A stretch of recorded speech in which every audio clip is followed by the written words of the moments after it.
இன்னைக்கு என்னம்மா செஞ்சு காட்ட போறீங்க? இன்னைக்கு புளிச்சக்கீரை மசியல். புளிச்சக்கீரை மசியல் வயிற்றுக்கு ரொம்ப குளு குளுன்னு இருக்கும். செய்ங்க, அப்படியே நானும் டேஸ்ட் பண்றேன்.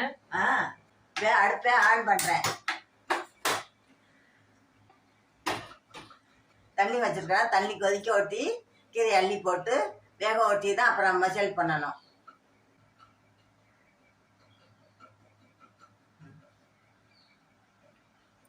தண்ணி கொதிச்சு வந்துருச்சுங்க. கீரை அதில் அள்ளி போடுறேன்.